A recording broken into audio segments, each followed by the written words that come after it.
राहिला आहे.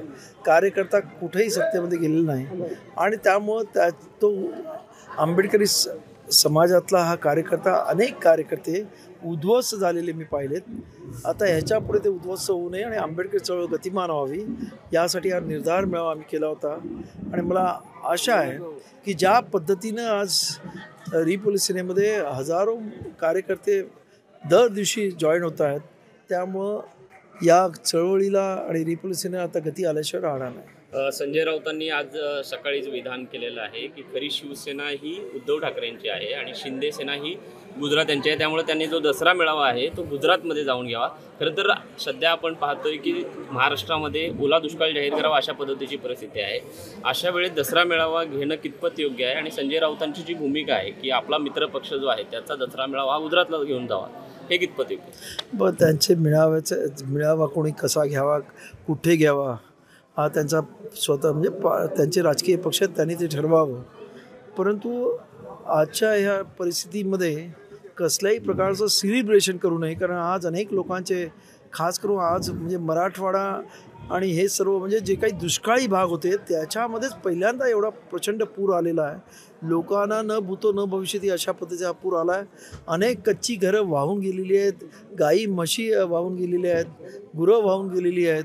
अशा वेळेला राजकीय पक्षाने हा उत्सव साजरा करावा का, हा प्रत्येकानं आपल्या मनामध्ये विचार करायला पाहिजे की या इथं अर्धा म्हणजे पूर्ण मराठवाडा आणि काही प्रमाणात इतर जळगाव म्हणजे इतर प्रदेश महाराष्ट्रातला हा जळतोय, म्हणजे पुरानं खरं म्हणजे तो अश्रू ढाळतोय. अशा वेळेला आपण काय करावं, हे प्रत्येक पक्षानं त्यांच्या मनाशी विचार करून हे पुढचे कार्यक्रम करावेत असं मला वाटतं. आंबेडकर हा दसरा मेळावा नाही, या इथे बाबासाहेब आंबेडकरांनी केलेलं जे काही वैचारिक प्रबोधन आहे, तर बाबासाहेबांनी सांगितलं जो इतिहास विसरतो तो इतिहास घडू शकत नाही. आणि त्यामुळं ही जी मंडळी ह्याला जातात धम्मचक्र प्रवर्तन दिनाला, ती फक्त बाबासाहेब आंबेडकरांचा विचार तिथे परत एकदा आपल्या डोक्यामध्ये परत एकदा उजळणी करण्यासाठी जातात. तिथे कुठल्याही प्रकारचा जल्लोष नसतो, पण बाबासाहेब आंबेडकरांच्या विचाराची उजळणी असते, हे आपण लक्षात घ्या. कारण याच्यामध्ये कुठेही उत्सवाचं स्वरूप नसतं, तर याच्यामध्ये बाबासाहेब आंबेडकरांनी दिलेला जो काही विचार आहे त्याची कुठेतरी आठवण आणि त्याची उजळणी करणे हाच त्याच्यामधला धम्मचक्र प्रवर्तन दिनामधला हा कार्यक्रम असतो. नाही, मला समज घालण्याची गरज नाही, मला माहिती आहे.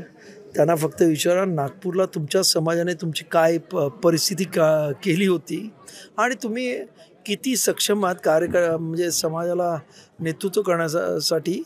तुम्ही एवढे शैक्षणिक शाळा कॉलेजेस काढले, त्याच्यामध्ये किती मातंग मुलांना तुम्ही फ्रीमध्ये शिकवलं आहे, इतर काही केलं आहे, समाजाचा किती उद्धार केला आणि स्वतःचा किती उद्धार केला आहे, याचा फक्त जाब त्या मातंग समाजातल्या मुलांना किंवा तरुणांना द्या. आज आमच्याबरोबर अनेक मातंग समाजाची कार्यकर्ते आणि मुलं आंबेडकरी विचाराने प्रभावित होऊन बाबासाहेब आंबेडकरांचा विचार अंगीकारण करून बौद्ध धम्म झाले, शिकले, अत्यंत चांगल्या पद्धतीनं अत्यंत व्हाईट कॉलरशी जॉब करतात. आज मी तुम्हाला इथे दाखवू इच्छितो की आत्ता तिथे समता सैनिक दलाचे हे आमचे लोंढे आहेत, ते मातंग समाजाचे आहेत आणि त्याने बौद्ध धम्म घेतला आणि 2004 पासून आंबेडकर चळवळ आणि अनेक असे आहेत की तिथे तुम्हाला माहिती आहे की बार्टीमध्ये त्या एक लेडी ऑफिसर, मी नाव नाही घेत, त्याने सुद्धा बौद्ध समाजातल्या एका अधिकाऱ्याशी लग्न केलेलं आहे. अत्यंत चांगल्या पद्धतीने रोटी बेटी व्यवहारसुद्धा आमचे होत आहेत. परंतु काही लोक याच्यामध्ये विष कालू पाहत आहेत आणि त्यांचा हे दोन्ही आंबेडकरी समाज आणि जे मातंग समाजातले सुशिक्षित वर्ग आहे तो त्यांचा उद्देश सफल होऊ देणार नाही अशी मला पूर्ण आशा आहे. मात्र त्यांनी ज्या पद्धतीची भाषा तुमच्याबद्दल वापरली, भावना ज्या आहेत त्या दुखावल्या गेलेल्या आहेत. हे बघा, मी आता त्यांच्यावरती काय आरोप झाले तरी कुठच्या केसेस ते काढलं तर काय परिस्थिती होईल, परंतु मी आंबेडकरी चळवळीतला कार्यकर्ता आहे, कोणाच्या पर्सनल गोष्टीवर जात नाही.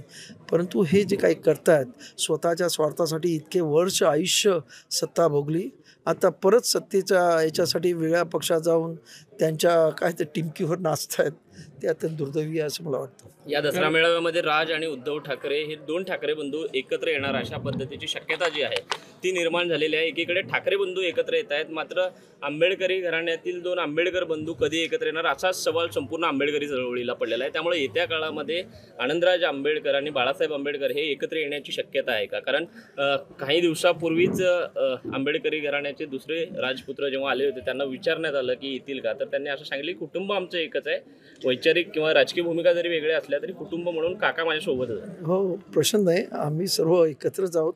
आंबेडकर कुटुंब हे एकत्रच, परंतु आपण पाहतो की दोन भावांमध्ये पण वैचारिक मतभेद असतात. आणि शेवटी आज राज आणि उद्धव यांना सुद्धा काळाने एकत्र आणले. उद्या आम्हा दोघांना पण काळ एकत्र आणेल अशी अपेक्षा आहे.